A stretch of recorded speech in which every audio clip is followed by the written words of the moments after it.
السلام علیکم رحمۃ اللہ وبرکاتہ۔ میں نور زبیر اور آپ دیکھ رہے ہیں ZM اسلامک انفارمیشن۔ آج کا ٹاپک ہے حضرت جبرائیل علیہ السلام کی کن نبیوں سے کتنی بار ملاقات، دلچسپ معلومات۔ تو آج کے ٹاپک کو شروع کرتے ہیں حضرت آدم علیہ السلام سے، جن سے انسانی نسل کا آغاز ہوا اور جو اس جہان کے پہلے انسان تھے۔ حضرت جبرائیل علیہ السلام حضرت آدم علیہ السلام کے پاس 12 مرتبہ آئے، حضرت ادریس علیہ السلام کے پاس صرف 4 مرتبہ تشریف لائے اور حضرت نوح علیہ السلام کے پاس صرف 50 مرتبہ، حضرت ابراہیم علیہ السلام کے پاس 42 مرتبہ اور حضرت موسیٰ علیہ السلام کے پاس 400 مرتبہ تشریف لائے اور حضرت عیسیٰ علیہ السلام کے پاس 10 مرتبہ، اور جبکہ حضرت محمد صلی اللہ علیہ وآلہ وسلم کی بارگاہ میں 24,000 مرتبہ حاضر ہوئے۔ سبحان اللہ۔ اس کے علاوہ آپ کے نالج میں مزید اضافہ کرتے ہوئے آپ کو یہ بھی بتا دوں کہ ان تمام نبیوں میں حضرت محمد صلی اللہ علیہ وآلہ وسلم کی عمر مبارک بہت کم ہے، یعنی 63 سال کی عمر میں آپ وفات پا گئے۔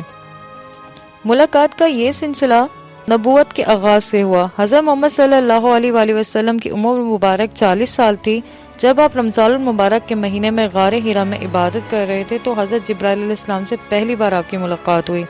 تو ذرا سوچیں، 40 سال سے لے کر 63 سال کی عمر تک کے دوران یعنی 23 سال میں 24,000 ملاقات حضرت جبرائیل علیہ السلام سے ہوئی۔ سبحان اللہ۔ تمام معلومات جاننے کے بعد دل خود سے کہتا ہے ان اللہ علی کل شیء قدیر، بے شک اللہ تعالیٰ ہر چیز پر قادر ہے۔ جبکہ حضرت محمد صلی اللہ علیہ وآلہ وسلم کی نسبت ان نبیوں کی عمر مبارک کا ذکر کریں تو حضرت آدم علیہ السلام نے 1000 سال کی عمر میں وفات پائی، حضرت ادریس علیہ السلام نے دنیا میں 450 سال گزارے اور اس کے بعد پھر زندہ آسمان پر اٹھا لیے گئے۔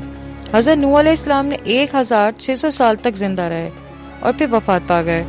حضرت ابراہیم علیہ السلام 175 سال اور حضرت موسیٰ علیہ السلام 120 سال تک زندہ رہے۔ حضرت عیسیٰ علیہ السلام کو بھی دنیا سے زندہ آسمان کی طرف اٹھا لیا گیا۔ امید کرتی ہوں آپ کو یہ ویڈیو بہت پسند آئی ہوگی۔ اگر آپ کو ویڈیو پسند آئی تو ویڈیو کو لائک کر دیجیے گا۔ اگر میرے چینل پر نئے ہیں تو پھر میرے چینل کو سبسکرائب کر دیجیے گا تاکہ تمام اس طرح کی انفارمیشن آپ تک پہنچ سکے۔ پھر ملاقات ہوگی کسی اور خوبصورت ٹاپک کے ساتھ، تب تک کے لیے اللہ حافظ۔